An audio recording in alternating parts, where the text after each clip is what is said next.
Hello বন্ধুরা, সবাই কেমন আছেন? অগ্রহায়ণ মিডিয়ার নতুন ভিডিওতে আপনাদের স্বাগত জানাচ্ছি।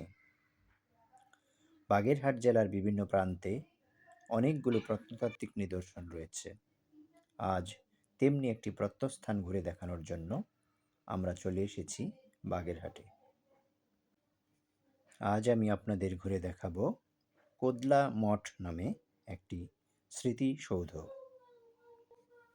বাগেরহাট শহর থেকে 10 কিলোমিটার দূরে এবং যাত্রাপুর বাজার থেকে 3 কিলোমিটার পূর্ব দিকে অযোধ্যা নামক গ্রামে এই সুউচ্চ স্থাপনাটি অবস্থিত। এই মঠের আকর্ষণীয় দিক হচ্ছে ইটের উপর নয়নাভিরাম কারুকার্য খচিত অলঙ্করণ। প্রত্নতত্ত্ব অধিদপ্তর থেকে জানা যায়, সম্ভবত এটি 17শো শতকের প্রথমার্ধে নির্মিত হয়েছে। এই নিদর্শনটির দুটি নাম রয়েছে, একটি হল কোদলা মঠ এবং অপর নামটি হল অযোধ্যা মঠ। মূলত অযোধ্যা নামক গ্রামে অবস্থিত হবার কারণে এর নাম স্থানীয়রা অযোধ্যা মঠ দিয়েছে। মঠের উত্তর দিক ব্যতীত পূর্ব, পশ্চিম ও দক্ষিণ দেয়ালে একটি করে প্রবেশ পথ রয়েছে।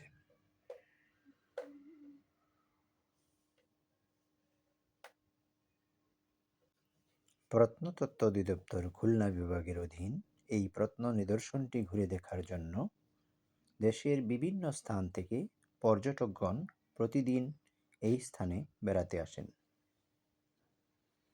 মূল ভূমি থেকে এই মঠটির উচ্চতা 18.29 মিটার।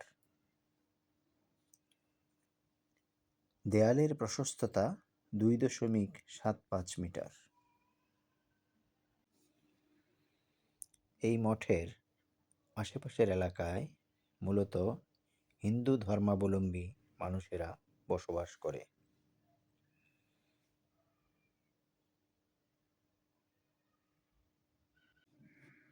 এই স্থানটি ঘুরে দেখবার জন্য আপনি এখানে কিভাবে আসবেন তা আমি ভিডিওর শেষে বলে দিব।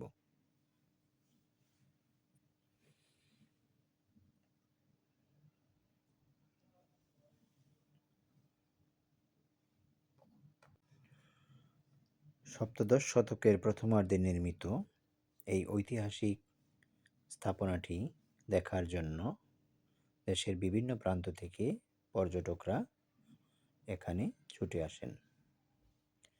এখানে পৌঁছতে হলে আপনাকে প্রথমে বাগেরহাট জেলার সদর উপজেলায় দেশের যে কোনো প্রান্ত থেকে চলে আসতে হবে। জেলা সদর থেকে এই স্থানের দূরত্ব 10 কিলোমিটার। এটি বাগেরহাট সদর উপজেলার যাত্রাপুর ইউনিয়নের অন্তর্গত।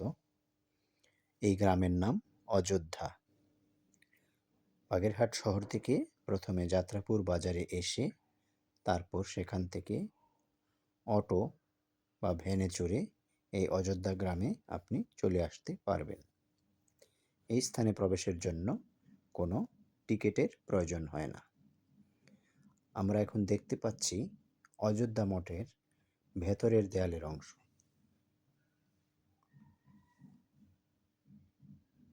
ভেতর থেকে এটি দেখতে কিছুটা অন্ধকারাচ্ছন্ন।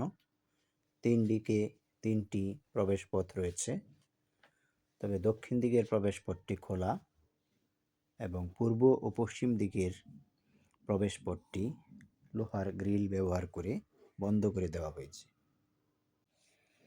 এই মঠের দেয়ালের ইটের উপর নির্মিত কারুকার্যখচিত অলঙ্করণ যে কোনো দর্শনার্থী বা পর্যটকের মনকে হরণ করবে। আমাদের ভিডিও দেখার পর আশা করি আপনারা এই স্থান ঘুরে দেখতে চলে আসবেন। আমাদের ভিডিও থেকে যে কোনো তথ্য পেয়ে আপনাদের যাতায়াতে যদি সুবিধা হয় তবেই আমাদের এই প্রয়াস সার্থক হবে। অগ্রহায়ণ মিডিয়ার এই ভিডিও দেখার জন্য সবাইকে আন্তরিক ধন্যবাদ। আল্লাহ হাফেজ।